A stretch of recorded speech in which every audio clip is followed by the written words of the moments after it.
Hey everyone, Vince here from the Elbow Podcast. Of course, I got the group with me again. This is episode 62. This week we're just going to catch up, talk about the new Mario trailer, maybe talk about some of the stuff that's going on with Disney as far as Bob Iger coming back, and then just see where the conversation goes. So we hope you guys enjoy. Let's get into it, guys. But how has y'all's week been since Thanksgiving? Not bad. I just went, got checked out, got my back realigned and everything like that. I'm doing much better. So back realignments definitely help, right? yeah, I've been struggling back to a sense of normalcy.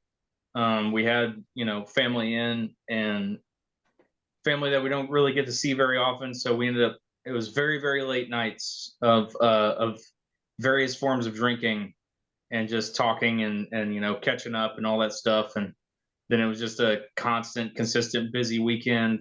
Went out to the Renaissance Festival with the kids, and then Sunday was all playing catch up with a bunch of other stuff before hitting the workday on Monday. So it's just been trying to, trying to catch back up, trying to get myself back into the groove, which sucks around this time of year, right? Because it's like you start getting back into the groove, a couple weeks later, here's Christmas, right? And you're doing it all over again. It's like, God.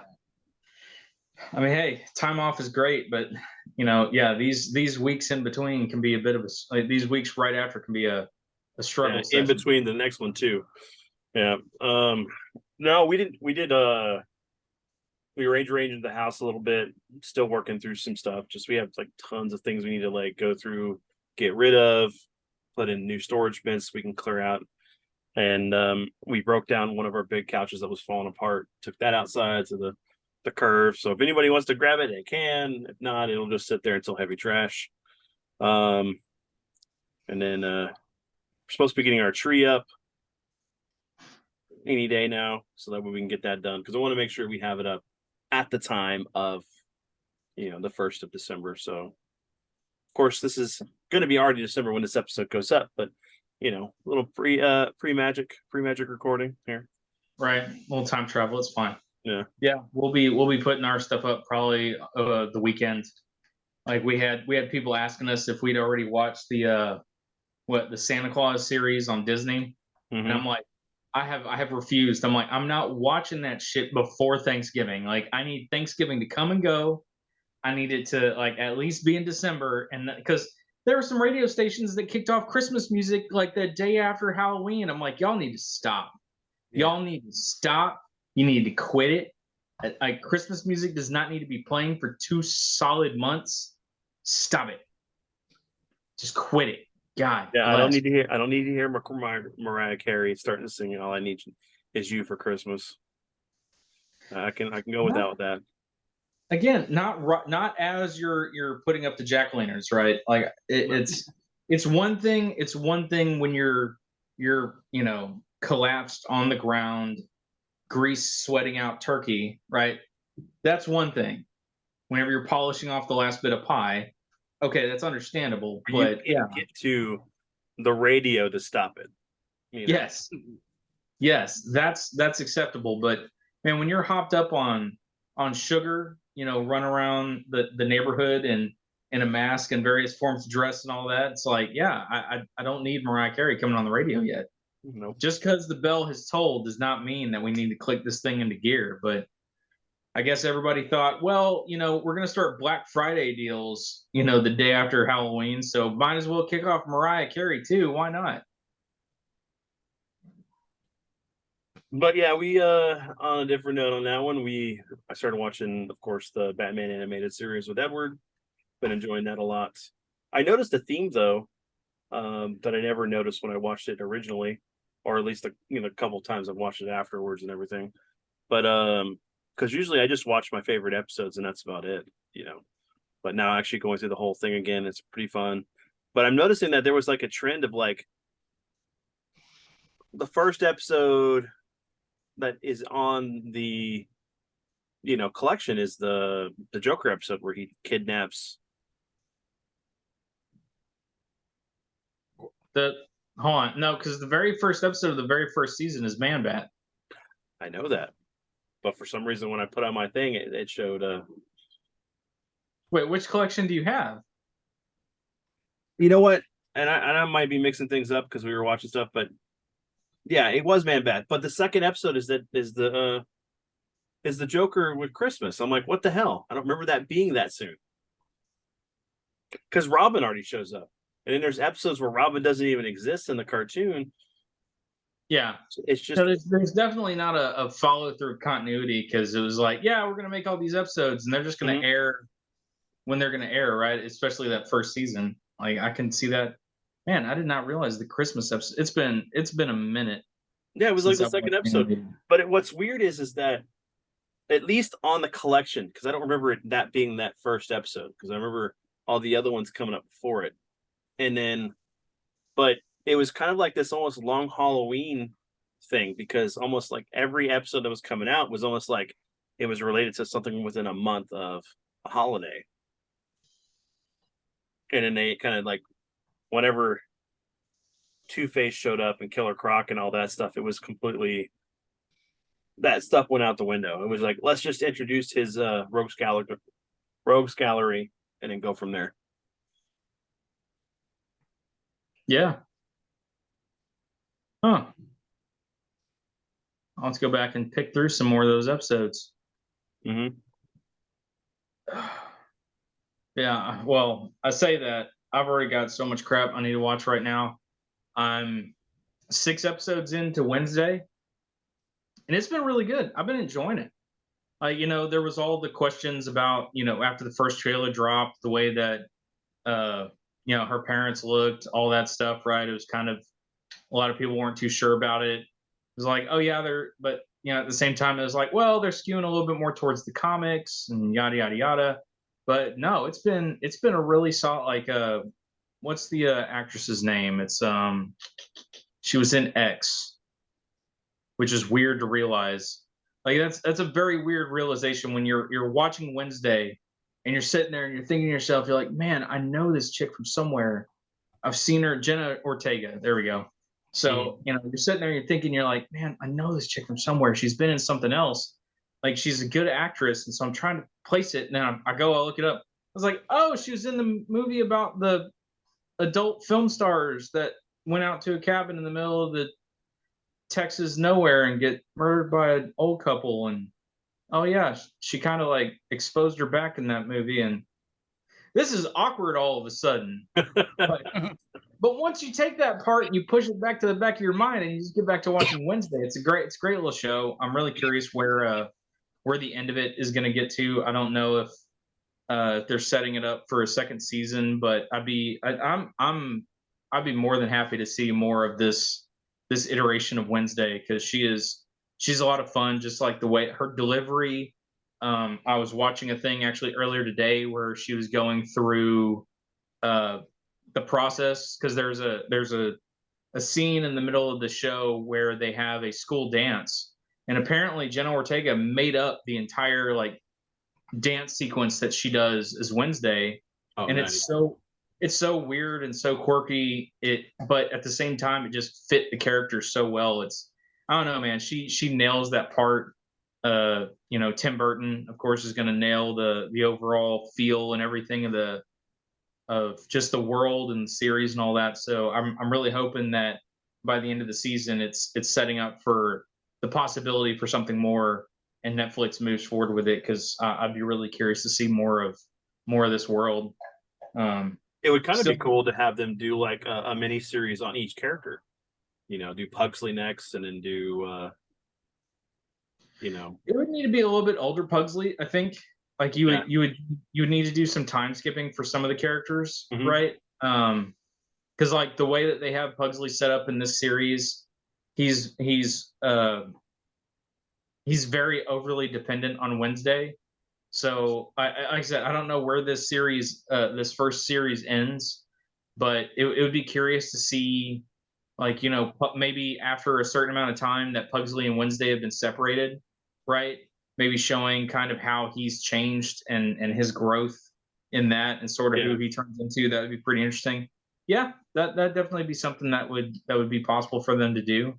I think. Because I haven't watched it yet. I want to watch it. It's one of those things that we're gonna sit down and when I get some time, because Anna's gonna be, I think Anna has like 2 weeks of work left, and then she's on holiday until they come back to school for, I think the 9th, which is crazy. There you go. Yeah. So, what else? As long as they don't have to boil any more water. Oh, geez. Well, Yeah. that's been lifted. At least I It was saw lifted this. earlier. It was lifted. This Yeah. morning at like 5 in the morning or something like that. Which was nice to wake up to, but yeah, I don't know. What else? We got Willow coming out. Yeah, I thought it was the end of the week, but I guess the wife was telling me that it's actually tomorrow. Thursday. Yeah, tomorrow. It's No, like it's tomorrow. Yeah. Yeah. So that'll be cool, right? I'm still not quite sure what to expect from that. It's like we've had Disney's been so hit and miss lately, right? I mean, Andor. I finally sat down and caught up on Andor, and Andor's been pretty good. I need to watch the finale. I haven't watched it yet. I've heard a lot of really good things about it, so I'm looking forward to it. It's a slower series, and I feel like there's a little bit that could have been tightened up in it in at least the middle couple episodes. But I mean, overall, it's been I've of all the Star Wars crap outside of Mandalorian that they put out so far, like Andor is definitely probably the best thing, at least of the last 3 series that we got between Andor, Kenobi, and Boba. Andor is heads and shoulders above that other crap, like by a mile. Yeah. And that would probably be the better way to do it, because definitely like there's a couple middle tier, like there's a couple middle episodes that I felt like they kind of could have put together, because it's like he gets brought into the rebellion and they take him to their secret base and they're all kind of shady about him. And then the whole next episode is about him being at the rebel base and them being kind of shady about him. And it was like, did we really need a whole episode to sort of work through that? I don't know. So, like I said, I felt like there might have been a little bit that they could have tightened up just a smidge. Mhm. But I mean, overall, it's been. I mean, it's been enjoyable enough. I haven't. Yeah. Yeah. I need to watch I've the finale as myself, but I've been enjoying it as well. The only thing that had been kind of holding me off is because I want to watch them all with Anna and Edward, because I've been watching them on my own. Because usually they head off to school and work like really early, so I still have like 2 hours in the morning before that I have to clock in. So I'll just pop it on and watch it. But it's like I want to watch it with them. Yeah. So. I actually watched some with the family the other day. It's a movie called Vengeance. Right now, it's free on Peacock, but it's kind of I don't know how I describe it. It feels like it's trying to be no, I wouldn't even say a neo-noir. It's like a black comedy, but it's got kind of a murder mystery style thing to it, but it's set in Texas. So it's all about this New York kind of media guy who writes for small publications, and then he's trying to break into the podcasting world.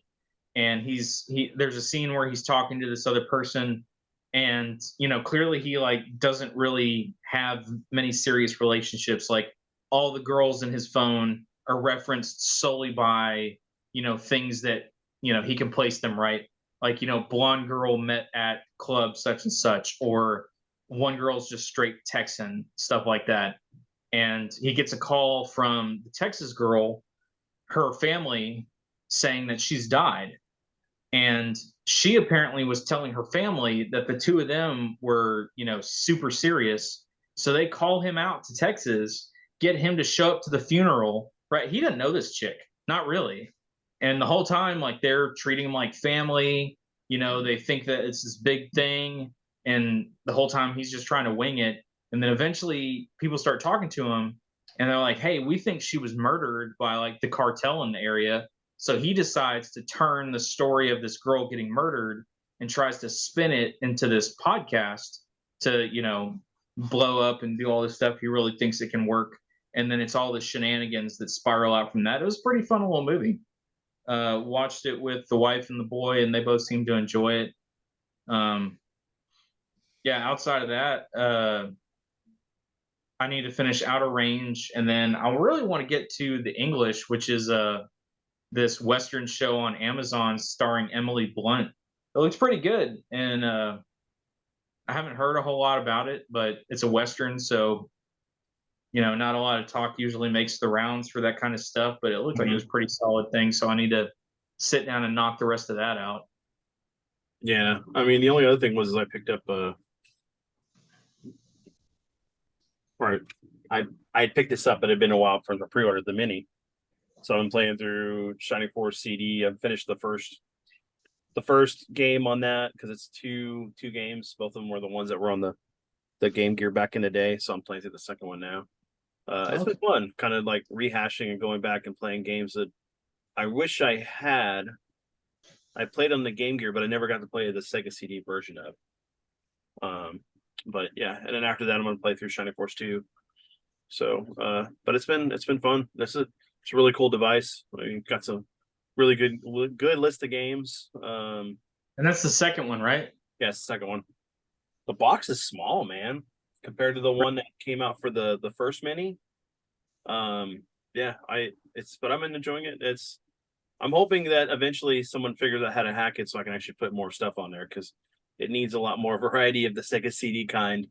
Because I think there's only like 8, maybe 10 titles that are Sega CD related, and they're okay. But I mean, I want my Lunar 1 and 2 and Snatcher and a couple other stuff on there. It was funny because Amber started playing Link's Awakening, right? Like the new one. Yeah. And I was talking to her about it, and she was like, we got to talking about it because she was trying to figure out, what version of Link is this, right? When does this take place? And anytime you start talking about the Zelda timeline, it goes off into weird places. And while I was talking to her, I was looking up, like the timeline that the official timeline that Link's Awakening falls into. And I came to the realization, as I always do, which is that I have never beaten Link to the Past. Like, that is the one Zelda game I have never sat down and beaten all the way through. So while she's on the Switch playing through Link's Awakening, I went and dug out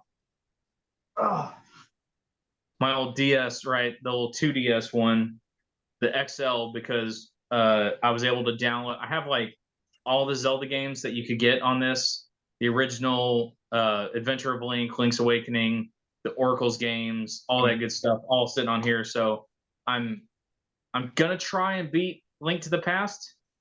We're gonna see if I do it before I get distracted and run off to something else.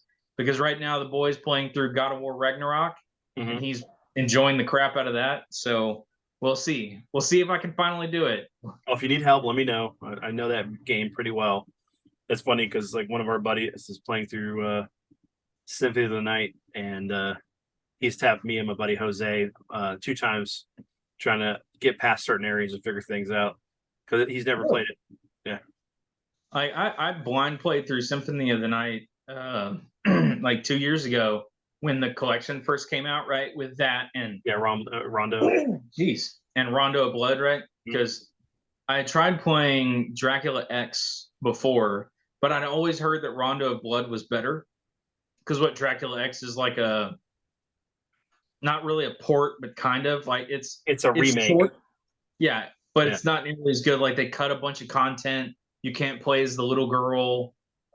There's like certain levels that I think don't even exist in Dracula X. Like it was just a very pared down version. Yeah. Well, because like you can branch your path like pretty early on, depending through the whole game. But with this one, it's like you have to get to certain points before you can start branching past, and you really don't know about it. It's just like, oh, I fell down this pit. Oh, I guess I'm going this direction. Yeah. And then on top of that, the most notable thing about that game is when you fight Dracula. It's ridiculous. Instead of having actually a normal stage platform that you're fighting him on, there's these pillars that are you're hopping with pits in the middle of the level, and it's like, Yeah, good times. But yeah, that was the first time I'd ever played Symphony of the Night. I don't remember it being that tough. Although I'm playing my way through Circle of the Moon, or at least I was playing my way through Circle of the Moon Mhm. over the course of October. And man, I got up to Dracula, and I don't remember him being that freaking hard. So now I'm like having to go back and try and level grind. And then there's the arena that you play through that you get the best armor in the game. And so I'm trying to grind my way through that. And I'm just like, I remember beating this a lot easier as a kid. Why do I Well, suck now? I mean, I played through that game like at least like 6 or 7 times back on the Game Boy Advance because it was great, and it was like the only game, the Castlevania game for a while that was new, back Yeah. when it came out, and then yeah, I've been playing through it slowly. I haven't touched it since it came out. The portable, the Yeah, the collection. advanced collection with all the like Lament of Innocence and all the rest of that. I've never played those.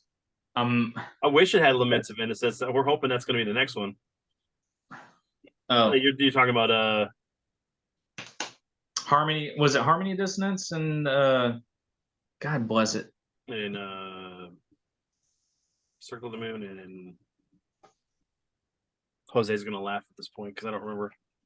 Yeah. Yeah, Harmony of Dissonance and Aria of Sorrow. Aria Sorrow. Yeah. Yep. Yep. Oh, and that one includes Dracula X. Which is weird, but okay. It is weird. So I'm wondering how they're going to implement the DS games at some point. And maybe we'll also start getting the 3D games. The 2 on 64, and then yeah, the 2 on PS2. Yeah, I'll be curious. Guess we'll see where it goes. Mm-hmm. Yeah, as always, too much crap to watch, too much stuff to play, and then on top of that, it's reading, right? And watching Like, stuff. right. Huh? And stuff to catch up on watching. And Oh yeah, it's like the more I play, the less I get done, because it's like if I'm playing stuff, I'm not getting something done to the podcast. If it's if it's or I'm collecting, it's like, oh, I'm playing through. I beat this game, but I just bought 15 more other games. Anyway, Yeah, I saw the picture you posted up the other day, man. I was like, God damn, Vince, calm down. which Yeah. one? The one I did for the for my Black Friday and pre-Black Friday stuff. I guess Probably. that's what that was. I just saw about like 8 to 10 games all lodged in there. I was like, good Lord, man. Oh, I think There's it one a was bunch of either- movies too, right? Yeah. Well, like most of those, like, okay, so the most of the games other than like what was it? Because I picked up King of Fighters 15 for the PS5 so I can play with a buddy. I picked up trying to remember the list of nonsense I had on there. The Turtle Collection on PS5 because I wanted a platform where it plays better. So if somebody I know gets it on PS5, we can play it online because the Switch version online sucks. And that was only $20. But Song of Forgeteers I bought before that was at cost. What else? You know, I've been debating on that one. Like I watched gameplay of it. I've read reviews. It seems like if you're okay with the open world aspect to it, it's not too bad. But if you're expecting more of a Traditional Sonic. traditional Sonic game, it's going to kind of disappoint you. And even then, I've read that it's kind of like there's room to grow, right? It's a formula that if they tweak it a little bit more, it'll be awesome, and they can really do some great things with it. And I mean, it's like anything, right? When you're trying it out for the first time, there's some bugs and stuff to be had, and some kind of unforeseen issues that maybe you weren't considering during the game design. That once it gets out to the public, everybody's like, "Hey, this thing that you did right here kind of sucks," and if you tweak it just a little bit, it'll be great. But but I don't know. That's one of those ones I haven't pulled the trigger on, and I don't know when I will because I've still got so much crap to do. Mhm. I still need to finish Terminator. I need to start Stray. And then at the end of this week, which I won't be able to get it till Monday, is the Callisto Protocol. I mean, I'm looking forward to that. Man, they dropped the the release trailer for it like a week ago. I watched that and I'm like, the trailers are making it look more and more action compared to survival horror, Mhm. but I don't care. I'm on board 100%. It'll be great. Yeah. And yeah, I forgot that's next week. God dang it. Yeah. Y'all Well, calm down. it's supposed to be the second as far as Amazon's concerned, but I don't Is think it? yeah. Oh God. Killing me. And then the remake of Dead Space? no, that's not till January, but no, Final Fantasy Before Crisis or Crisis Core? Crisis Core, yeah.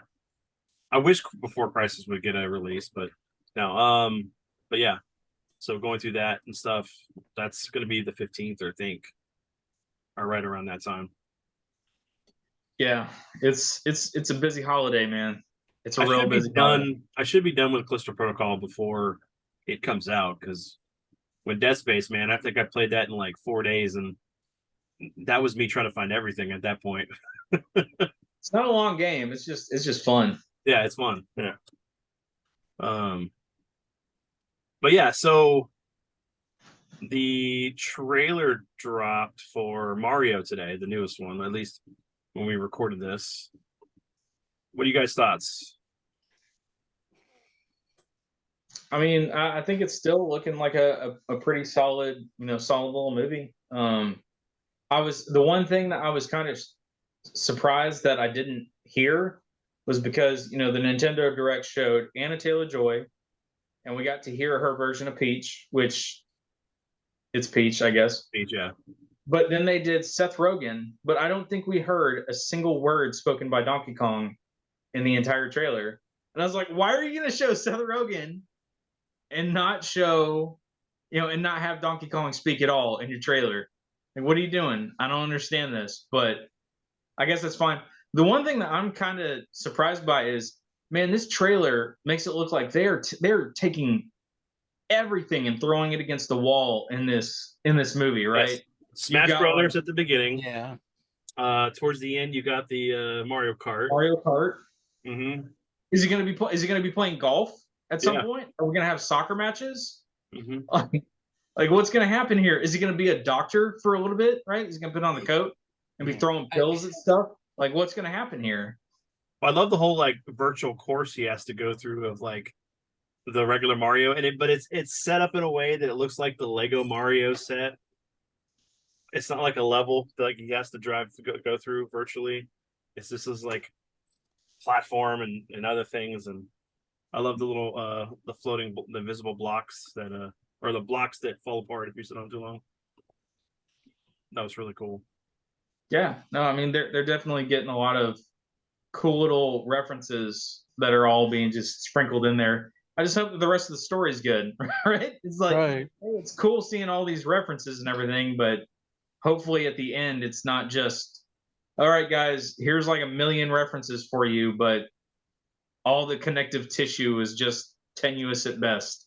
Well, yeah, because it's like, with Sonic, they went back to the drawing board with Sonic because of the fan outcry, and we got a better Sonic. And then, I felt that the second movie was much more superior to the first because of just it gave even more of that elements of a Sonic game, with especially with the characters and some of the stuff. I mean, you can just say it was better because of Knuckles. It's fine.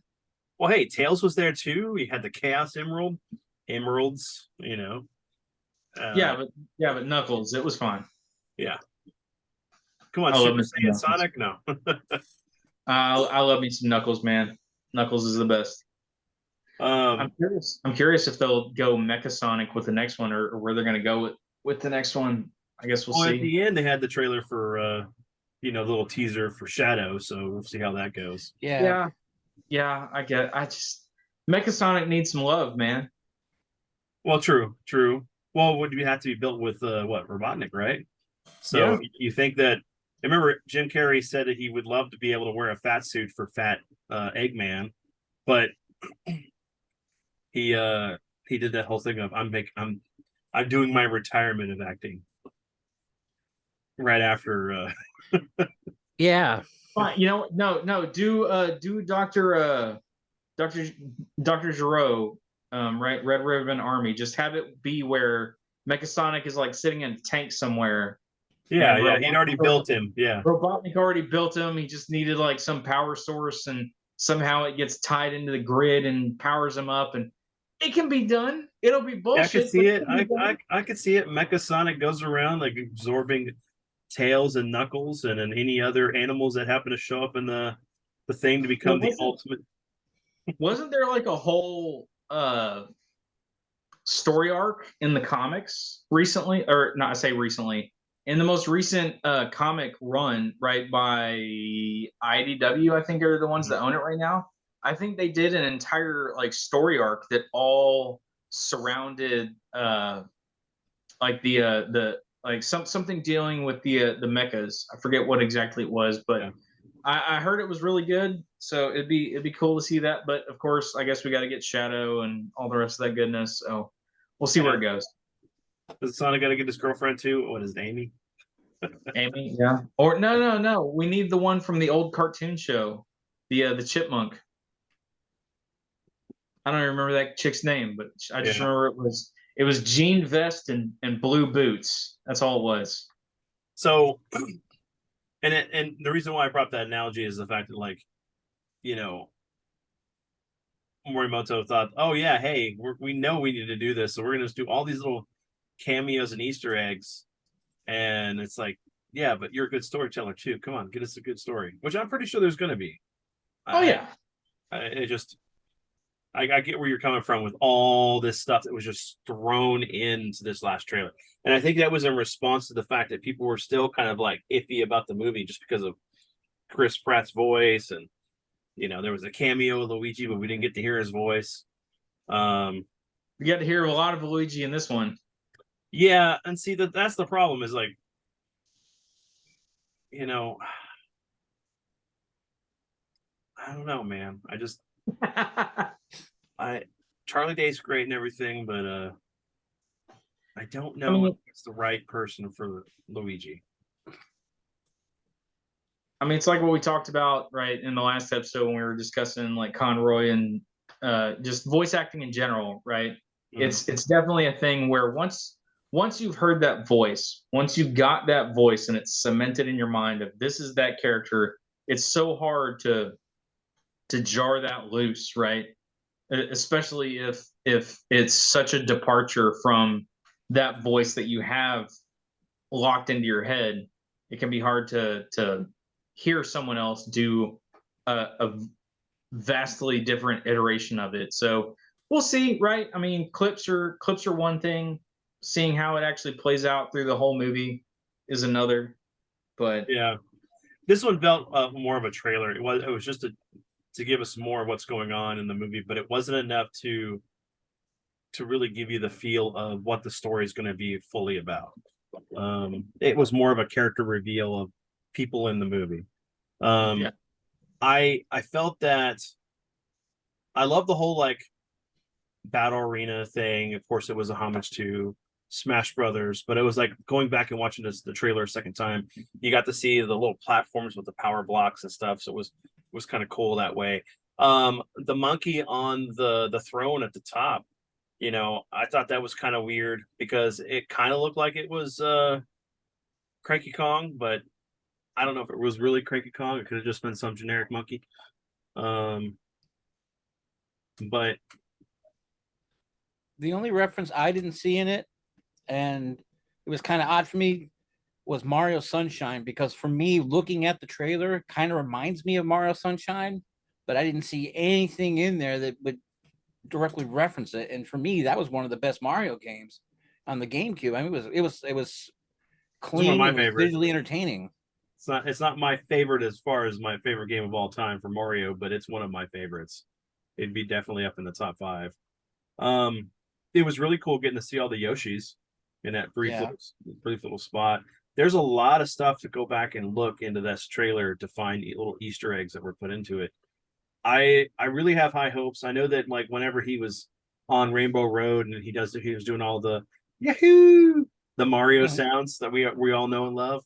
That got me. That got me really hyped for this. So but I'm for it. I'm ready to see it in April, and my wife and son have watched that trailer probably like 6 times now. I mean, Yeah, the Council of Yoshis was fun.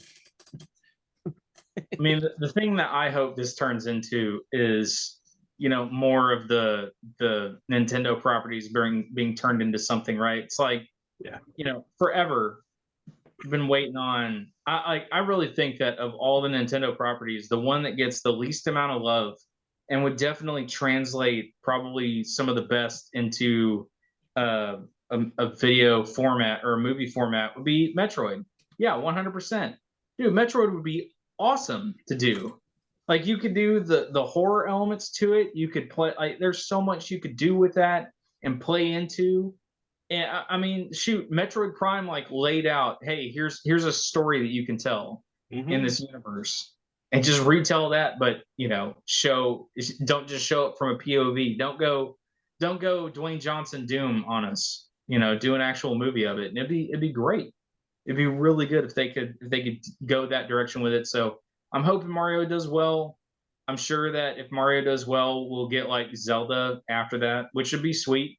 Yeah. Like an not be, well, excuse me Hey, princess. Yeah. yeah, if we can get away from that and do a legit Zelda story, that would be pretty sweet. And if after that we could get into Metroid, I would love to just jump right into Metroid, right? But like I said, man, it's like pulling teeth to get Nintendo to do anything with Metroid. It feels like. No, and then on top of that, you could do a really cool F-Zero or Star Fox movie. You know, there's a lot of properties that would work well within the animation style that they're designing for Mario. That stylized look that they could do with, I mean, heck, they could even just do a live action Metroid. That'd be great. But I Yeah. highly doubt they'll do that, unfortunately. No, I don't think live action, but I mean, again, it with all the stuff going on in the Metroid universe and all the homages and things that are going on in it, you could easily play into a ton of stuff. I mean, it's like a kid friendly Alien at the end of the day, right? Hmm. With with an awesome bounty hunter that has a cool humongous laser cannon on her arm and fights a giant, you know, pterodactyl monster thing. It's like, yeah, yeah, absolutely, do that. You could do that 100%, and it'd be awesome. I don't know why they struggle to come off of this idea and just go out there and make that kind of media, but we'll see if this finally shakes Nintendo loose and decides to have them start, you know, pouring more into this format of entertainment, and we'll see where it goes. But it'd be nice if Nintendo sees an opportunity here and takes it. Well, I think this will be definitely a big thing for Nintendo as a whole across the world, even more. And you think of like with them doing the whole theme park in Universal here, since they've already had one in Japan, um, that's just going to captivate the imagination of the next generation of Mario fans and current. So who knows? I mean, the sky's the limit with this, and it looks really great. It's really polished. I think the team that's working on this is doing a fine job. Um, our little nitpicks here and there, aren't us really expressing our disdain for what the film's going to be. I think it's going to be great. Uh, Yeah. but yeah. Um, on a different note, since we talked about something positive, we could talk about something possibly negative, and that's with Bob Chapek being fired and Bob Iger coming back and all the problems that's been going on with that. Well, I guess is it a negative or is it a positive, right? I mean, I guess it depends on what Iger is able to go in and do. Um, He took a I pay mean, cut to come in, so the man's desperate for work apparently. Well, that and also apparently the financial woes that Disney's been facing is kind of much more than what was announced to the public. Yeah. I mean, so much so that they were originally going to move like what 2,000 of their employees. They're going to move them from California to Florida, and now Mhm. they're having to put all of that on hold because they're having to do all this financial reevaluation. I know I was reading that Iger said that they're going to basically put any kind of purchasing of additional IPs on hold, and they're going to try and try and expand out from what they have. So I mean, I mean, they've been taking hits, and it's been all over the place, right? I mean, it's not. It's like Marvel's kind of underperforming right now. Like Mhm. I know Love and Thunder didn't exactly hit what they wanted to hit. I haven't looked at the numbers for Black Panther recently, but it doesn't feel like that has as much energy behind it as like the first one did. Yeah. Um, Strange what that the new one that just came out over the Thanksgiving holiday, Strange World, is set to lose them like $100 million. I mean, they're they're in a weird funk at the moment, and so a change up is definitely something they needed. Clearly, right, to try and see if it could reset them on a course that'll start drawing people back into the brand. And from what he had a town hall or whatever recently with a bunch of the other Disney folks going through talking about various things they're dealing with, and he's pushing back to try and re-energize the creative side of Disney. So we'll Well, see what we'll see what comes out of that. they need to just stop doing all productions on any of the live action films and go back to like standard animation. Even if it's just CGI, because you got to think of like how much it costs to get a voice actor in to do a voice versus fully casting an actor to represent a live action version of that film.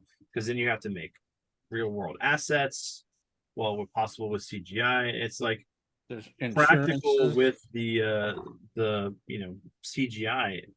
It's got to be more expensive than just doing a regular traditional film or animated film for them. Plus, Indiana Jones isn't doing well so far as like all the people the audiences who've seen it during the test screening. So they're going back into refilm or reshoot scenes. Um, yeah, I don't know. And then I think like from something I was hearing, and I don't know how much this is true because I need to look this up, but things aren't looking good for Kathleen Kennedy again because I've seen that too, that she's on the ropes again. yeah. Well, they just need to get rid of her because she's causing too much problems. This isn't making the business enough money. And especially considering what the damage is being done with Indiana Jones and the possible its future. Um this is Star Wars and Indiana Jones that she's destroyed. Yeah. It's been other people that have I mean, let alone you look at like how bad Kenobi was and the reception on that. It even divided That the audiences more um than Obi yeah. the prequels. I mean, the sequels. Obi-Wan should have been a no-brainer. It should have, even Boba Fett, those should have been no-brainers. They're long-standing brands in the Star Wars universe. Easily. It should have been knockouts, no matter what. No, we had to Yeah. go to Andor to get something great. Yeah. Which removed. I know it brought in Jedi's towards the important to it or whatever, but or at least the force users, but it removed the Jedi from the universe. And that goes to my point. Star Wars works because of the universe, not because, oh look, there's Sith and Jedi. We love the world, we love the characters, we love the aliens, we love everything about it. The Jedi and the Sith are just a bonus. Yeah. They were the focus when we got to this universe for the first time in 77. But Star Wars is so much more. There's so much that could be tapped from that universe that isn't. Yeah. I mean, yeah. The first time you see Magical Space Samurai, it's like, hey, that's really cool. Mm-hmm. But especially for people that got really deep into the extended universe, it's like there's so much to this universe to dive into. to plumb into, to really draw out.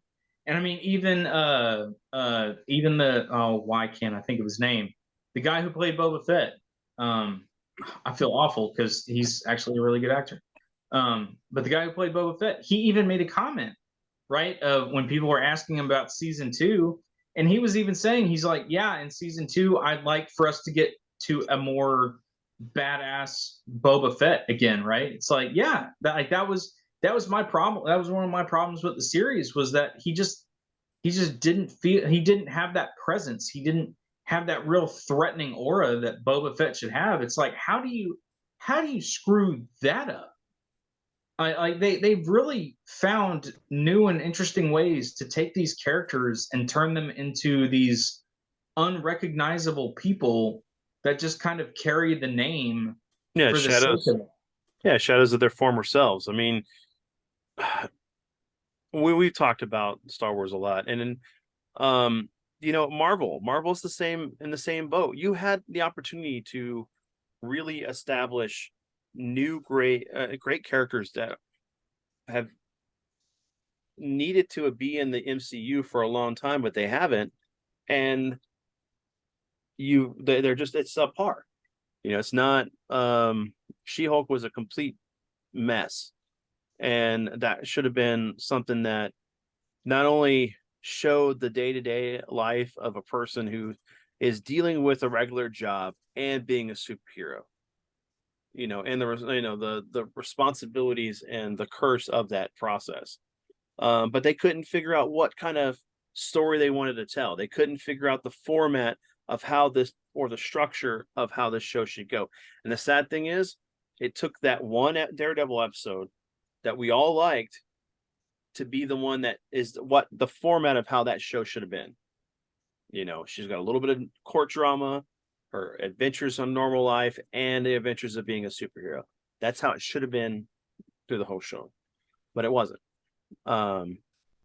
It took too long for her to figure out who she needs to be, what to deal with her, her deal with her powers and all this stuff. And it's just like, we didn't need all that. Yeah. But and it's sad that like Sony seems like to be the only one with a Marvel character that's doing really well right now, considering the fact that with Spider-Man, and with what they're going to be doing with the next couple of Spider-Man movies. I'm more looking forward to those than I am anything with Disney's MCU. I mean, And DC. go out there and ask anybody, what's the best Spider-Man movie? The best Spider-Man movie to come out in the last, 5 years. It's like, hell, even a decade, right? You can go back a decade. What's the best Spider-Man movie to come out in the last decade? Into the Spider-Verse. Easy. Well, that's true. Yeah. There's no question. Mhm. And from the second they announced Across the Spider-Verse, dude, I have been itching to see that movie. I'm still waiting for the next trailer. Like they posted some new screenshots that didn't really show a whole lot. Yeah. Not just recently. It's like, yeah, I'm really looking forward to that movie because they did a really good job. And for all the people that complain about, oh, there's all these people that whine and cry about the race swapping and all that. It's like, but then you have here this version of Miles Morales with Into the Spider-Verse where they did a good job of balancing, hey, here's Peter Parker, here's Miles, here's establishing them both as characters, here's showing the greatness of of Miles, of this version of Peter, of Spider-Man Noir, of the little anime girl, right? It's like they did such a good job of balancing all the Spider-Men and still giving Miles his chance to shine and become great, right? It's like that was a really well balanced and well done movie that, man, I can't wait to see what they do with 2099 and My all the favorite rest Spider-Man of right there, man. Yeah. Miguel O'Hara, my favorite Spider-Man. And he's going to get a full movie, and I'm really hoping he's not going to be goofy. Right. I just want him to be the character that I know he was when I read him back in the day. And then, it's funny that like, even like the video games, I'm more anticipating the next Marvel Spider-Man game than, even though Midnight Sun looks great, than that, or anything that they've made as far as video game wise for the Marvel universe. Yeah. But yeah, and I heard that there was some financial issues too that Chapek was like kind of throwing under the rug. Some of the other things of how bad the company was going. Yeah. I mean, Um, like I said, they were clearly starting to hurt, right? I mean, even if they weren't being open about it, just I mean, looking at She-Hulk, right? The production problems, the CGI in that show, just the CGI in general. I mean, people have gone in and taken screenshots of, hey, here's like Hulk from the Incredible Hulk, and here's Hulk from She-Hulk, and the difference in quality is crazy. Even from some of the movies, they take some of the shots from some of the old MCU movies from what, a decade ago, and show them up against some of the movies now, and it's just, you can see that there was so much more attention to detail. Mhm. I mean, granted, those movies didn't incorporate quite as much, right? There wasn't as much green screen, there wasn't as much CGI work that was needing to go on, but that kind of speaks to the difference in how you approach your movies. Of, you can't just CGI away every little thing, because eventually it's going to cost you. Look at on the other side of the fence. Look at Justice League, right? With the mustache gate. It's like CG doesn't fix everything, guys. There's a certain point where CG isn't going to save you, and you got to understand that. You got to know where your limitations were. And early Marvel, they did just such a good job of recognizing that, having a real, you know, love of the source material of the characters, and figuring out inventive ways to make the worlds work. And that's what made those movies so endearing and so awesome. And this new one, it feels so much like they're, I don't know, man. Especially with the reports that came out not that long ago, where they were specifically hiring people that had no history with the comics to like write and Yeah. work on some of this stuff. It's like, I mean, come on, you gotta have. I get the idea of wanting to have a new set of eyes to come in and kind of bring something new to the material, but you can have that be like part of your team. You don't want that to be someone in the lead, someone in charge of some of these properties coming in and doing it. No, you want someone to say, "Hey, I know this character inside and out," and then you bring in someone else and say, "Well, what if we do this with them?" And then that person who knows the character inside and out can say, "You want to know what? I like where your mind is going with it. I think we can do this with that to fit your idea into the overall continuity character." Like, just Mhm. breaking character continuity to make it this new brand new thing is destroying what brought fans to this franchise to begin with, which was getting to see characters that everyone knew and loved in the first place. So, and that in that same token, did we get the announcement of the next couple phases, especially with them introducing most of the X-Men stuff, like Excalibur and all that? And it's like, I'm afraid. Are you guys afraid of how that's going to turn out with the characters? I want to see what Deadpool's going to be able to do or not do before I get really worried about the rest of it. Yeah. Deadpool is probably going to be a big linchpin for it. Yeah. But think about that though. Think about that change in mentality, right? Where everyone went from, man, I can't wait for them to do this. I can't wait for them to do that. I can't wait to see so and so. I can't wait till they bring this person in. And now it's gone from that unbridled excitement to this reserve. Well, let me see how this turns out first. Yeah. And then once I see that, I'll allow myself a little excitement for this other thing, right? Like, that's sadly kind of where we're at right now, where it's like you have to walk into this with trepidation because they burned us a couple times now, right? It goes back to And Star Wars. It's the same thing. Yep. yeah, how can you get excited about any new Star Wars properties? Like, they could show a trailer tomorrow about how they're going to do a new movie that's going to deal with them having to fight against Thrawn or something like that, right? And instead of being super excited, oh shit, we're going to finally have Thrawn in the movie. It's going to be awesome. And it's going to be this great thing. We're going to get to see. It's like, but well, what are you going to do? How are you Mhm. going to mess this up? What are you going to change? How is he going to be different? Who's Who is gonna involved? be fighting? Like, what's going to happen? Is it going to be? Are we going to have to deal with like? And that's what's sad, right? And that's kind of where it feels like that's where a lot of fandom is getting to, and that's kind of where the burnout is coming into, right? Mhm. Of man, where there should be this huge amount of excitement, there's this reserved almost fear of, all right, what are y'all going to change? How are you going to screw this up? How is it going to be? How is it going to be so drastically different from what I'm expecting that it's going to be nothing than what I hope. And again, you can make changes, you can make alterations. All the MCU movies made tweaks to each of these characters, but they fit within the overall mythos of the character. They fit within the overall like idea of the character, and that's where you need people that understand and love these characters and can say, "Yeah, that'll work. Yeah, that won't," and make these new ideas fit within the overall idea. But I don't know, man. We'll see, I See, guess. No, it's a good point because right now at the point with Disney, they're hemorrhaging money. I mean, they're not doing well with their parks. They're having to bring in a new person. So I don't know how much. Normally, when you bring in another CEO of a company, there's some substantial amount of money they're paying him. So they're losing that money for a sign-on bonus for him coming back out of retirement. Um, Besides Andor, what else does Disney have lately that's done really well? Nothing. Yeah. And it's like that's a message right there. I mean, hey, look, you have a story that works.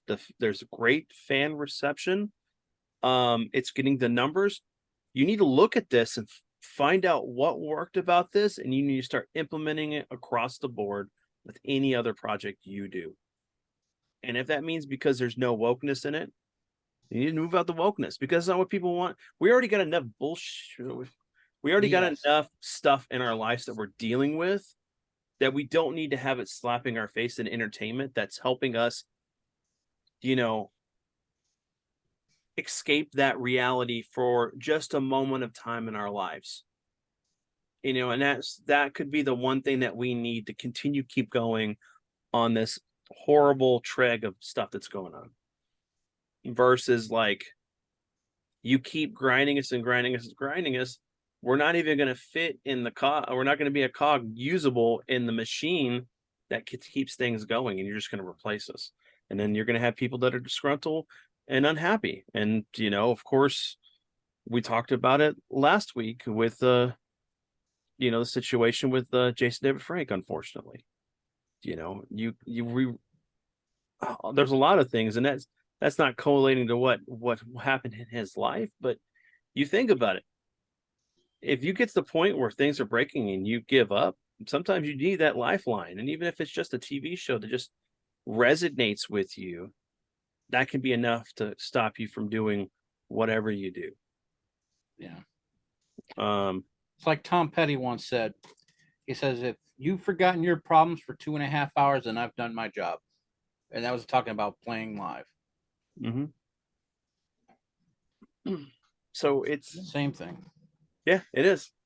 And I mean, and it's like, so I saw where Iger was talking about how he's still committed to, because like with Strange Worlds, right, where everyone was complaining about the fact that the main character is like gay and likes boys and all this other stuff. It's like you can still, you know, do representation. It's like, but if that's the major selling point of your movie, then that just kind of shows a weakness to your movie. It's if the story is strong enough and the characters are strong enough, then that should be what's carrying you. It shouldn't be this because all it is at that point is just pandering, right? It's like, oh, hey, Yeah. come see our movie because we've got insert diverse character type here. It's like, well, but that's a disservice to those character types, right? The people that you're trying to represent, and that you're tokenizing them, and Yeah. and that's what kind of breaks it. And it's like if you can get away from that and just tell really good stories with really good characters, then by the time you get to the point where it's revealed that, hey, maybe this person is non-binary or whatever, it's like, okay, that like, but you have a character there, right? And that's the important part is you need to have, like, no one remembers strong characters because of who they were shacking up with. Everyone remembers Aang because he was awesome, not because he wound up with Katara and they had kids. It was like, yeah, sure, okay, that happened eventually, but everybody loved Aang because he was awesome and he was Aang and he was the Airbender and he was the Avatar and he did all these crazy, cool, awesome things. Oh yeah, and he also did this, right? It's like the same people that really love Korra, right? Another good example. It's like, hey, you have this really strong, really awesome character going out. It's like my favorite character, Toph, right? I love Toph. She was awesome whenever she gets introduced in the series. She's this badass taking down grown men, doing all this cool stuff. It was like that was great. And if it came out later that she liked girls, hey, she's still an awesome character to love and get behind and enjoy.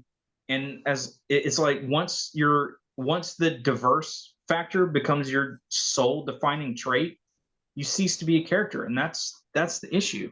Right. So You it's like, become a banner for people, and instead of being the character that you need to be for them, it's about, and you become that money maker. But the problem is that the money maker that they think they're doing is that, a movie should be able to, or a TV show should be able to come out and have an appeal for everyone from every walk of life, yeah, and not be just one or the other, because you're going to alienate somebody and they're not going to want to go watch it. So that one person, you're not going to get money from. But then you got to think and multiply by that, multiply by people that may align the same way as that other person, because they feel alienated.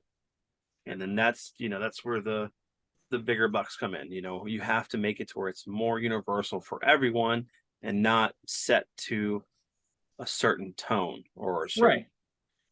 And that's what I'm saying. You need to have a good, solid story with good, solid characters. And if you have a solid story with solid characters, and that's what you're selling people on, then that's the route to go, right? There's always going to be somebody upset, peeved off about something, right? Like again, like we were talking about earlier, where like Ozama is complaining about this Mario Brothers movie. It's like someone somewhere out there is gonna complain, no matter what you do.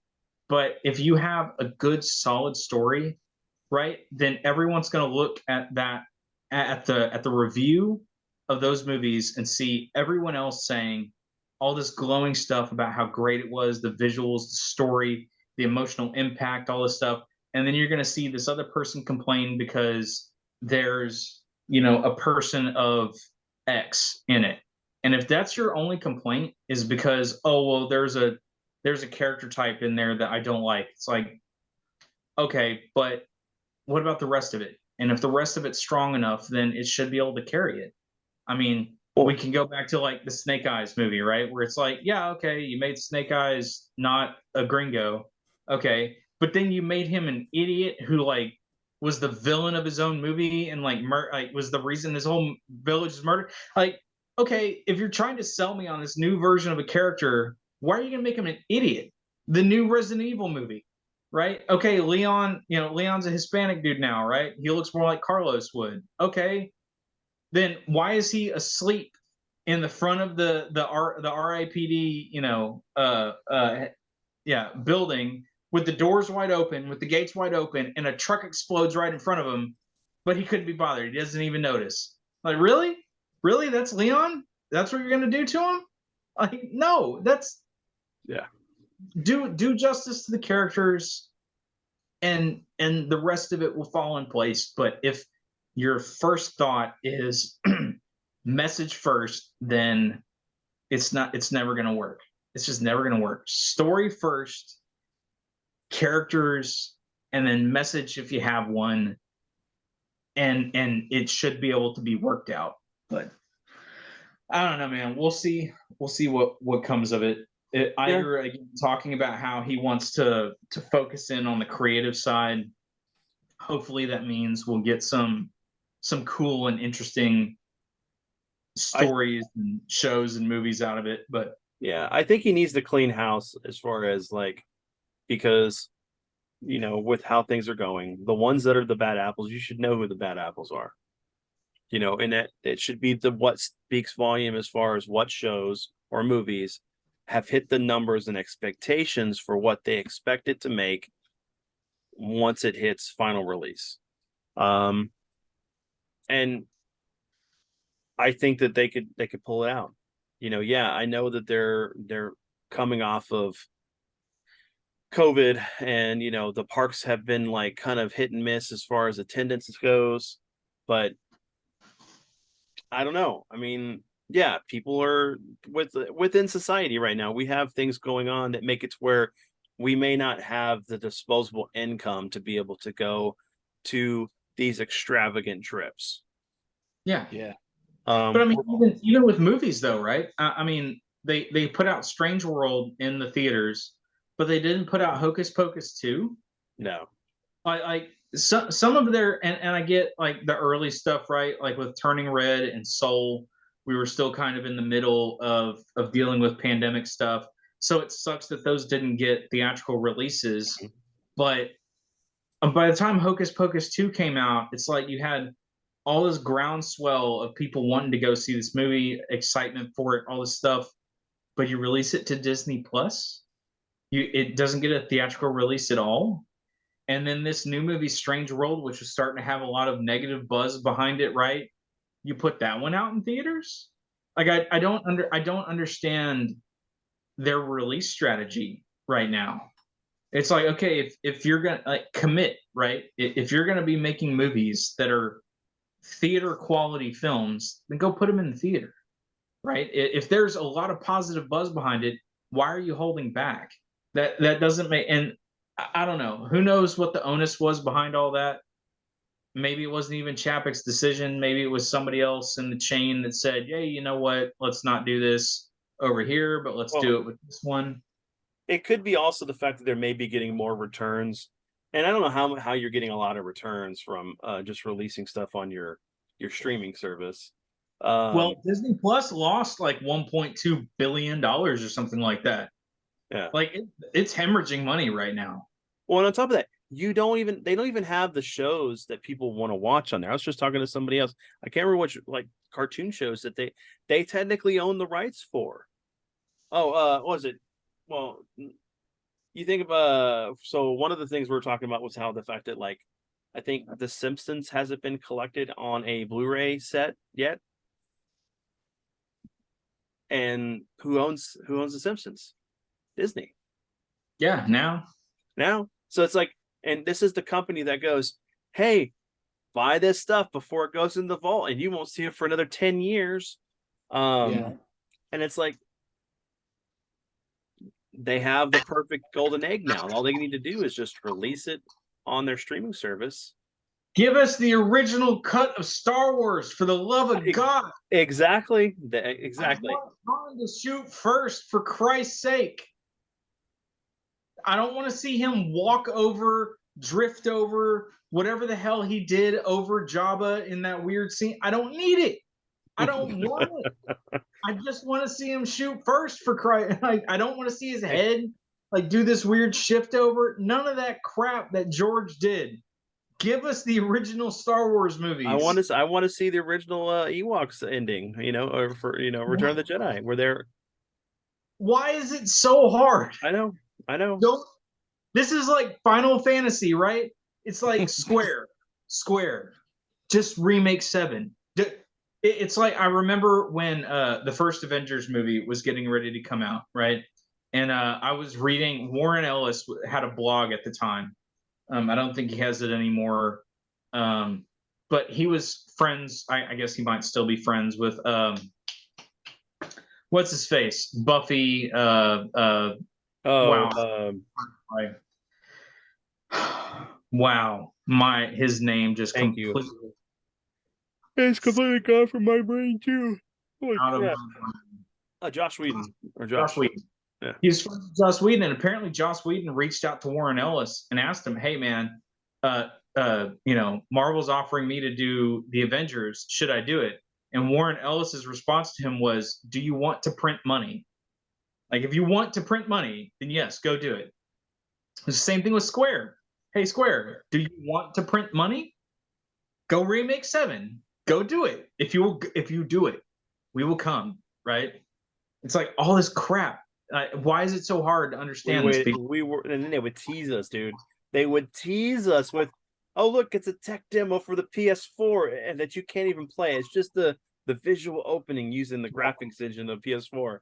No. PS3, dude. That was the 3. Yeah, there was three. It was three, and they did it again. No, they did it again, though. Remember, they did it again, and then Yeah, like with Star Wars, Disney. I don't know what George Lucas told y'all. I don't know if he just didn't give y'all the negatives or what happened. But do you want to at least make a pretty decent buck? Just release the original cut of Star Wars. Put that shit on Blu-ray. Nerds will buy it. It will happen. I promise. Just go do it. Jesus. And that's the right. That's the really funny thing, because then you turn around, and I know we haven't talked about it a lot, but then you turn around and you look at like what DC is trying to do with James Gunn and all them, where Gunn is going out and he's talking to the fans. We'll see how much they listen, right? Because we haven't seen anything come out of this yet. It's a lot of talk, but all the messaging, all the talk, right? All of his responses, all of the stuff that he's saying sounds right? It's like, hey, we're gonna look at it's like them trying to figure out a way to bring back Legends of Tomorrow because so many people like that. Looking into Booster Gold because so many people have been asking about Booster that Gold. should be a TV series right there. It's crazy, and it's like hearing that stuff, right? This feedback, and them actually considering it, taking it to heart. It's like that's a good sign, and hopefully that is a sign of change and something good coming up. The Batman 2 villain being Hush is a little bit of a step back, but that's beside the point. Yeah. We'll see where. I just heard about that too, and I was like, because you mentioned it, I was like, what? Hush, but they already did Hush with the Riddler. Yeah, the Riddler felt very Hush, like it wasn't directly Hush, but the way he looked, some of the stuff that he did, I was like, oh, okay, they're doing the Hush version of Riddler. That's fine. And now they're like, oh yeah, the next villain's gonna be Hush again. It's like, but why though? And Hold I on. want to. I'm gonna introduce. I'm gonna just look, James. Can I call you James? What we need Clayface and we need Killer Croc, and we want comic book accurate version, not version that we got from Suicide Squad, the first one. I want a giant lizard man that could pick up Bruce and eat him if he wanted. I want Mr. Freeze. A good Mr. Freeze, not Arnold telling me what killed the dinosaurs. Ice Age. No, I mean, it's like what I talked about whenever the Batman movie first came out, right? Like the visual style of it, I get it's hyper realistic, but we've already gone through a hyper realistic Batman with the Nolan trilogy, and this much darker tone to these Batman movies, like I said, would fit so well with a more horror element style to a villain, right? Mhm. Like I would love to see Clayface in this variant of the Batman. After watching his two-parter on on the animated series, I'm like, this has to be done, dude. Feet of Clay is so good. Yeah, like that's easily one of my favorite two-parters of the entire show. It's Matt Hagen. Oh man, it's good. Love that. I love that so much. I mean, hell, it just we talked about voiced by Ron Perlman, man. You can do this whole thing where, go ahead. So I'd be fine with that. Yeah, let's do it. All you gotta do is do this whole thing where like he's an aging actor, but he puts all this makeup to make him look like he's younger to keep getting the roles instead of him having like a in a car accident. And everybody's like, "Oh man, you must have found the fountain of youth," and he's hiding it and stuff. And then of course he's all other things going on. But great. I mean, it would be good, right? And that's where it's like hearing all this. I'm trying not to get too hopeful because it is still Warner Brothers, it is still DC, and they always seem to find new and interesting ways to just shit over whatever it is that they're trying to do. So we'll see if they're able to pull this off. But I already know what you're hoping for. And it has to do with the color of this cap right here. yeah, he's talked about that. He well, who was it? Somebody made a comment. Oh, it was whenever he posted the picture of the Thanksgiving dinner, and they're like, "Oh, Green Lantern's not in that picture. It's confirmed. Y'all ain't doing shit with Green Lantern." And he came back and he's like, "That doesn't mean anything. That is not what that means at all." And everybody's like, "Oh man, they're doing something with Green Lantern," and I'm like, "That Fooled doesn't mean you. He is trolling not all what you. that means at all." Yeah, exactly. It's close, and I'll take it. Yeah, that's a whole you know, Spaceballs moment there. It'd be nice. We'll see, man. Well, I mean, hopefully we'll get, Blue Beetle. Well, Gold. Blue Beetle is still supposed to be moving forward, so Yeah. I mean, if they do Booster Gold, it'd be real. If you do Beetle first, it'd be real easy to bring Booster into that, yeah. right? Because those two. I mean, it was Ted, right? Ted was the one who Ted Cord. most. But that's an easy thing, right? That's an easy thing to adjust because I think the Blue Beetle movie is supposed to be Jaime, right? Yes. Yeah. So I remember it is. you can depending on how they set up Jaime, you could easily bring in Booster to that, and then do the whole spinoff into Booster. It would. Here we go. All right, James, listen. Can I call you James? Anyway, so my two friends here, Colin wants Constantine to come back. The TV show. At least for like 8 more seasons. Just bring Matt Ryan back. I don't care where it goes. And then David here, he wants Green Lantern. He wants that emerald ring to just be on somebody's finger, whether it be anyone in the mythos of it can be literally, Kilowog as a movie with him. He would take it. Just come on, give it to us. My only wish and hope is please, for the love of God, if you're gonna do something with Lantern, I know that one of my favorite things about the character is how flexible the stories are because it can be so many different people. Do not make a new Earth Lantern. Do not make a new Earth Lantern. Do not make a new Earth Lantern continuity. There are 20 of these motherfuckers now. It has gone beyond the scope of reason in the continuity. Start killing these people. Hal can be first. I don't care. He's been dead before. But if you're going to bring in new Earth Lanterns, somebody has got to go. Give Guy his weird warrior powers back where he turns into the Thing, basically. I don't care. But for the love of God, if I turn on tomorrow and find out that they're going to be making some I don't know, The Rock has decided that he doesn't want to do Black Adam anymore, and now we're going to have a Pacific Islander Lantern, I'm going to quit. I'm going to stop because I don't need another Earth Lantern to deal with. But it's got to be a musical too. Yeah. Oh yeah, that'll really excite me. You can do Jessica, do Spaz, do whatever her face is from Far Sector. Use the people that you have, but don't make another. Don't do it.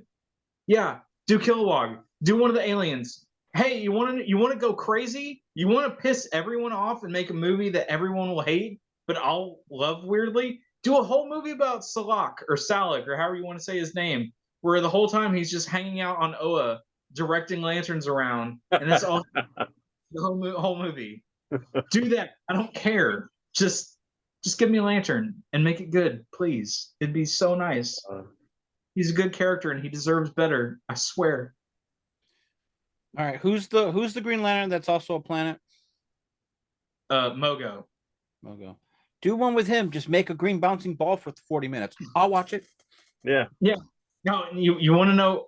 You know what? If you really wanted to play the deep game, you could make a movie. Don't even make it don't even make it obvious that it's DC. Don't even make it obvious that it has anything to do with Green Lanterns. And you could totally do, God, what's the short story? Because Alan Moore is the one who created Mogo. Oh man, I hate myself right now that I can't remember where this came from. But the original story that Mogo came from, if I remember right, it was done in Emerald Knights, and it was about this alien warlord who had heard about the most powerful Green Lantern, right? And it was some dude named Mogo, and he found out where Mogo was, and he flew to the planet, not realizing that Mogo was the planet, and he's running around this entire planet, sending out all these probes, trying to figure out where this most powerful Green Lantern is. And then at the very end of the story is whenever he realizes, oh shit, the planet is the lantern. And that's when Mogo turns on and like wipes him out. So if you really want to go nuts, do a whole movie of some guy, trying to find someone, thinking that it's this big, awesome fighter. All like the whole protagonist of the movie is actually the villain of the movie. And at the very do the big reveal of Mogo. Again, if you want to make a movie that won't make any money, but it'll confuse everyone and so many people will hate it, but I will love it, go do that. And I'm Do it I'm in good. animation form. Make it continuity. David, that goes Go with that. completely everything we've said in this episode about you don't cater to one person or one demographic. But man, If they were to bring Green Lantern in, which one that you would like, or which character would you like to actually see them to focus on?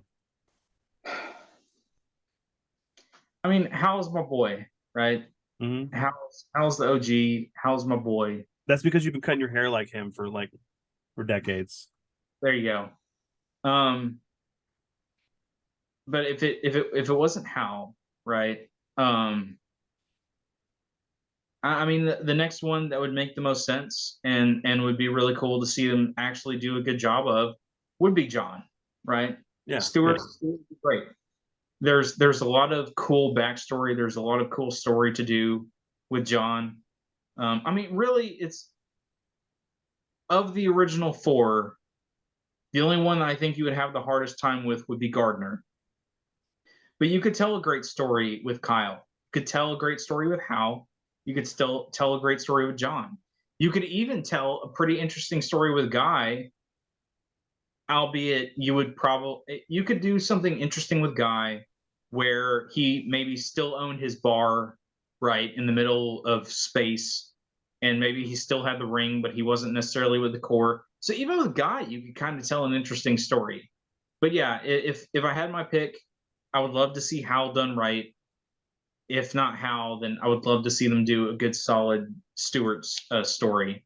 But yeah, those would be my two choice picks, which are the popular picks. But it's like in my mind, I'm like, yeah, we got to go popular because we got to get butts in these seats, well, and then we can get our Nort movie, because that's really what all Green Lantern fans are angling for, is the Nort movie. well, considering the fact that we had almost 2 decades of John Stewart being Green Lantern on on the TV. It's like, why hasn't DC done this at all? Even in the animated movie stuff, most of the times it's usually John. There's only been Well, there was Hal in the 52-esque animated movies. Yeah. I was about to say, Hal, actually, when it comes to the animated movies, Hal has been the primary Lantern. Oh right? yeah. Okay. New Frontier is Hal, Doom is Hal, War is Hal, like all the New 50 stuff basically is Hal.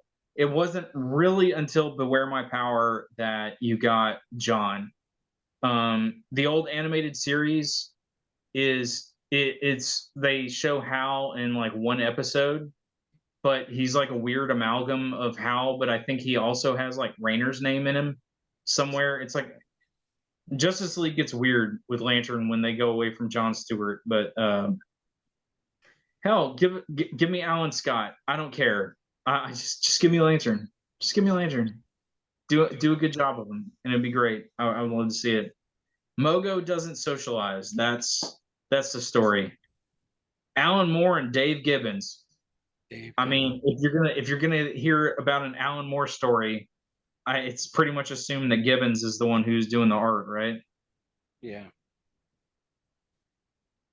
All right, so I guess we're at the end of the episode. Anything you guys Well- want to add, or Well, let me talk about supposedly Constantine 2 is in early development. Mhm. Same With Keanu. director as Keanu Reeves is back, and he's already come out and publicly said that he's shooting for an R-rated, more horror, more adult themed, which I'm fine with. I'm even fine with Keanu Reeves. I mean, because if they plan on using him as the Constantine for the movie set, great. I mean, if that's what they want to go with, they want to use that as one of the building blocks. I'm fine with that too. I do prefer Matt Ryan. I think it's again like the Kevin Conroy factor. He came in, he owned the role, voice wise and acting wise, right on screen. But I am, I'm just happy to see a Constantine something. Yeah. And when they announced all the stuff that was going to be going on for HBO Max, thank God all that got pulled. Just because they were just, I mean, I'm even good with the female Constantine in the Sandman stuff because they had to come up with a way to put that type of character in there as opposed to dealing with copyright issues and restrictions and everything because Constantine was being focused elsewhere. I'm even good with that, but let's not do any more recasting in the character. You've got enough to work with out there already and enough good actors to be able to fill the places. Let's not have 4 Batmans, like he said. That let's not just keep sullying the well. That's all I want. Yeah. Go with any storyline you want. Great. Just don't water it down, and don't keep recasting.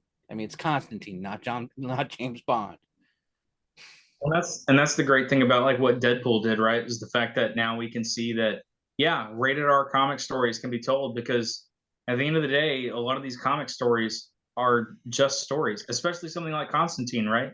Constantine, honestly, is less of a quote unquote traditional comic story and more of just straight a horror story. Yeah. And leaning more into that side of them will make for so much more of an entertaining and interesting. Yeah, the kids can't come out to it, but are a lot of people really going to be dragging their kids out to a movie about demons and possession and magic and all that? I mean, some people will, but it's not like you're really courting the general audience with that type of movie. So yeah, hell yeah, man, lean into the blood, guts, gore of it. All right, have demons tearing people apart and have his friends all die, just like in the books. That's right. Kill them off. Take them. And if you really want to get crazy, like what we talked about the other day, give us Jason Blood, give us the demon, give us Etrigan. Yeah. Yeah. Well, here's the thing too, is that like, and this is a parallel. That's what I'm hoping for the new Spawn movie, is that it's that kind of level of darkness. Yeah. And that original movie was nothing like what the comic was and what it should have been. I'm hoping with what we get from that, it's going to be a little bit darker, but I don't know, because last time they did it, I think it was PG-13, wasn't it? Yeah. It wasn't even a rated R movie, and it should have been. And John Leguizamo as the clown had so much potential, but it ended up becoming a painted version of the past. Yeah, it was a joke. I mean, it wasn't like the real Violator, who was a sick and sadistic demon that no. But another thing too is that, like, just on the same thing, another parallel with Keanu is that he's got cast as Revan for the movie for that. So I'm hoping we get a good adaptation for that, and hopefully it'll be the years of him as starts as a Jedi and then him turning to the dark side, become Darth Revan, which would be awesome. And then like you could do like a whole trilogy just on him, and I think Keanu is perfect for that role. Well, and kind of touching on the whole rated R PG-13 thing. It's like, really, if you look at a bunch of movies, right, that have two versions of themselves out there. One that's PG-13 and one of them that's rated R, and which one's better, right? Think about RoboCop. 80s RoboCop, the new RoboCop. New RoboCop wasn't bad, but it can't touch No, the Total Recall, right? Total Recall. The original or the new one? Like, it's not even a contest. The original, right? Dread. Stallone or No. Urban? Like, Urban. Yeah. by Urban, far. yeah, 100%. You know, he got cast as Lobo. Yeah. The rumor is he's being cast as Lobo. That's gonna be fantastic. See There how was they- another person I thought that would no, you know, the other person I was telling my dad about this. The person I think that'd be great for Lobo, Jason Momoa. Momoa would be too bad he's already Aquaman, but yeah, he'd make a fun Yeah. Lobo. He definitely has the Because- temperament for it. Yeah, he does, and you know, he has the body size. You know, I think he would go great matched up to Henry Cavill's Superman. And then, you know, if you watched Atlantis and some of his other stuff where he has that Lobo personality, man, he'd be perfect for it. Yeah. 100%. You know, but Carl Urban being cast as him, I think it'll be great. I think it may be a little different in tone. He's going to have to gain some mass unless they're going to do it with movie magic. So Which I'm is- reading up on Constantine 2. September 22, Deadline reported that Warner Brothers will develop a Constantine sequel. Keanu Reeves set to return. Francis Lawrence will return. With Akiva Goldsman writing the screenplay, Goldsman will also produce alongside J.J. Abrams and Hannah Minghella. Yeah! Ugh. I like J.J. Abrams, but come on. Well, unless he's doing the other things like Star Trek and Star Wars. Well, I didn't mind his Star Trek. I will say that. No, I didn't either. But you Except know, for the second one. Star Wars didn't. No, they didn't need him. Well, I don't think he had full creative control completely in either one of those films, considering he, I mean, you know, what we know now with how much Kathleen Kennedy had control over everything that was going yeah, on. that's fair. But the thing that really, most of our first real exposure to J.J. Abrams was Fringe, and I loved Fringe. Oh yeah, and Lost, even though he only Well, yeah, he created the was only a outline of part what the story that. was going to be. Yeah. But Fringe was his baby, and I mean, yeah, season 3 kind of went weird, really weird. But no, season 1 of Fringe, easily right up there with X-Files and Freaky Links and well, it's definitely all that kind of our X-Files for me and David, as far as like, because even when X-Files came out, it was like, you know, I was still younger at the time. Yeah, we were seasons in by that point. Yeah. Well, I was there for the beginning, but yeah, you were. But I was still. By the time I get into it, I was hearing people talk about the band episode and all that stuff. I was like, oh, okay. so, All right. Anything else, guys? We can no, wrap it up. Yeah, man. this was a good All one. right. Yeah. All right, everyone. We hope you enjoyed this episode. You know, if there's any kind of discussion you want to have with any of the topics we discussed, please put them down in the comments below. We'll interact with you guys. Next month, we might be changing up the format of everything because we want to add some other features to the podcast. Kind of make it a more steady flow as far as what we discuss. And as we get closer to the end of the month, everyone have a great one. We'll catch you later.